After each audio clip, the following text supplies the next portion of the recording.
everybody that's here. So we're getting started right with Coach Moore and Ed Housewright talking about their book, which you can see on the poster board right here, Beyond Just Win. A little bit of introduction, although I'm not sure Coach Moore really needs that much of an introduction. Everybody knows who he is. But Coach Moore, G.A. Moore Jr., won 426 games, only 97 losses, and won 8 state championships at Pilot Point, Salina. He's been honored with induction in the North Texas Athletics Hall of Fame and the Texas High School Coaches Hall of Fame. And he says that his induction in the Texas Sports Hall of Fame right here in 2011 was the biggest honor by far.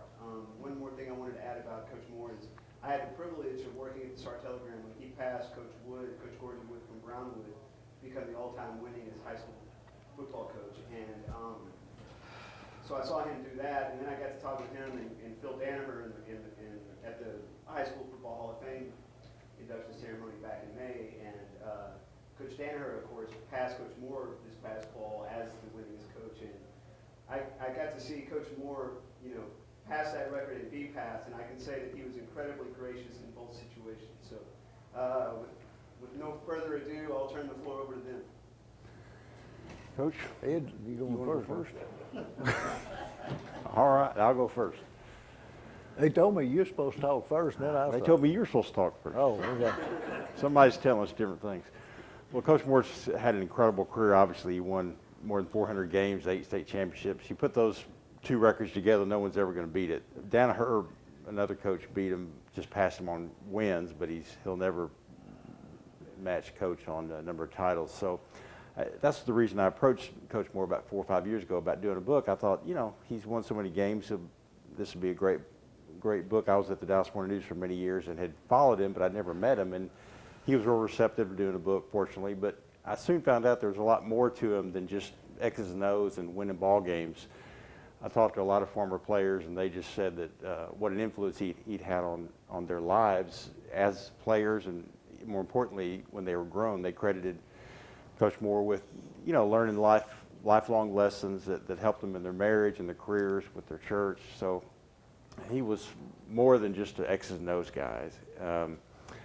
He coached primarily at Salina and Pilot Point, and they weren't football factories. He didn't have a huge amount of talent to draw from, and he managed to take these kind of slow, scrawny kids and make them into championship teams. One of his former players told me a funny story. He said, you'd look at a Salina team go on the field, and you'd think, these boys are going to get their butts whipped. But, he had a way of teaching them to execute, not make mistakes, and he just taught them, a lot of them told me just, about honesty and hard work and accountability and teamwork, and he really molded players into good young men. He demanded that they do well in class, respect their teachers. If they didn't, they might have to run some laps or get some licks. And he had curfew, and they prayed before games. So he was really a role model. He'd invite them out to his ranch where he still lives and teach them about baling hay and roping calves. So I was just impressed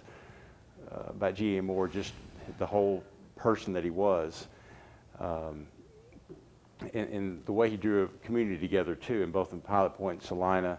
The towns would really rally around the team. Even if they didn't have any sons playing, they would just be, in the booster club, and I was impressed with how he could just draw the community around the team, and that was a good legacy that he had. If you don't know that since he retired, he has another profession now. He's a church pastor, which is interesting. He's pastoring a little country church, Mustang Baptist, down the road from his ranch. In fact, it's a church where he grew up. And a few years ago, the church was down to 4 members, about to shut its doors. And I covered this in the book. And these 4 people went to GA and said, how would you like to pastor this church? And he thought about it and said he'd do it. He never had experience being a church pastor, but he preached on guest occasions, taught Sunday school class, and in fact, in the book I wrote that he quit coaching for 1 year in 1970 with the intention of going to seminary and becoming a pastor. So it had always been in his blood, and here 40 years or so later, he had a chance and can you imagine how the church has done? It's done great. It's gone from 4 members to, I think they average over 100 on Sundays, and they had their first youth camp this summer, and they've made improvements to the building. So to me, it just shows that, you know, he's not just a football coach. He's a leader, and even if you don't care anything about football, I think it's worth knowing GA and knowing how he operates. So I just consider it a real privilege to get to have met him and feel honored to get to write about him. One last thing, when I was researching the book, several people said, "You know what GA stands for?" I said, "No, I don't." They go, "God Almighty." I said, "Well, that's maybe a little bit exaggeration, but that's just tells you how he's viewed in Salina and Pilot Point. He's a hero to a lot of people, and I don't think there'll ever be another GA more." So I'll turn it over to him. Oh, thank you. Yeah. He kind of stretching things a little bit, I think. I don't know. Folks, I've been, you know, when I get up here and do stuff like this, it's just amazing to me because I look back at where I grew up and where things happened and how things happened, and you know, it's just of course we talk every Sunday now about God and about how He can lead your life and make you what you want to be or what you should be if you'll just let Him. And I think that's what's happened in my life, because the things that I got to do and be a part of were just so fabulous, folks. I mean, it's words can't express the things that happened to me. I got to, you know, I grew up in, y'all probably, a lot of y'all know about it. I grew up on a farm. I grew up right where I live now. And my grandparents and his brother came to Tennessee, and they bought all that land out there around Mustang in 1912. Been over 100 years.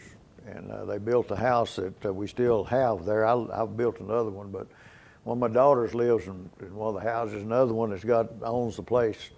You can chunk a rock to it. And anyway, we're there right together.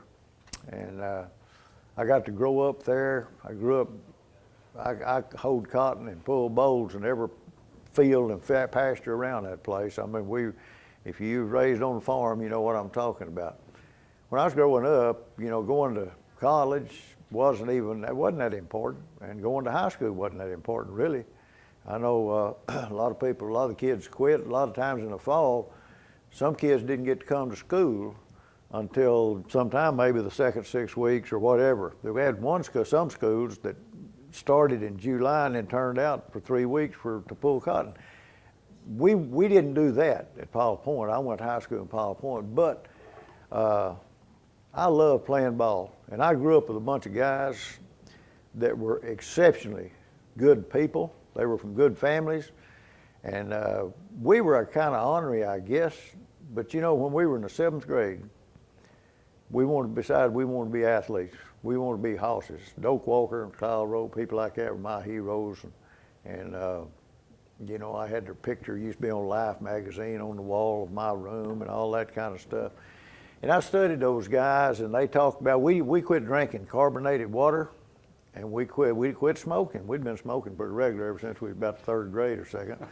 But now, y'all probably don't remember that, but everybody smoked when I was growing up. I mean, and between Sunday school and church on Sunday, everybody, all the deacons is out there. As a matter of fact, we got a whooping one day with me and another boy. Was out behind the barn smoking one Sunday evening, and his daddy called us.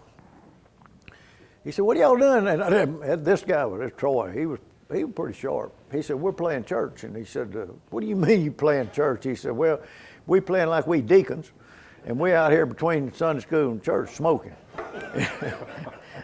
But everybody did smoke. But you know, those were times that I look back on. Boy, they were some good times. But you know, we went to church all the time, and I grew up with a group of guys that were good, from good families, and we still good friends. There's only 2 of them left beside myself, but there's about 6 of us, and we just did everything together. All we ever wanted to do is play ball. And you know, I went to high school. You know, I went to high school to play football and basketball and baseball and run track. I went for that reason. Now, I enjoyed going because I sure didn't like to go to the field, but That also helped a lot of people to want to go to school, was to get out of the cotton patch. But we grew up like that, and we had so much fun. Football gave me a chance to get an education. If it had not been for football, I went to North Texas on a scholarship to play football. I didn't go to North Texas to learn anything. I didn't go for any reason other than I wanted to play football. And I thought I could play anybody. I thought, boy, I am a stud. And then I got down there to Abner Haynes. I met Abner Haynes. And Abner Haynes was down there, and he and I got to be real good friends with Abner. When he first came down there, he was a grade ahead of me, but Vernon Cole and him just lived together nearly, and they played on freshmen. Back then, it was only freshmen played. Anyway, Abner showed me what a real running back could do. I couldn't even, well, y'all, if y'all saw Abner play, you know what I'm talking about.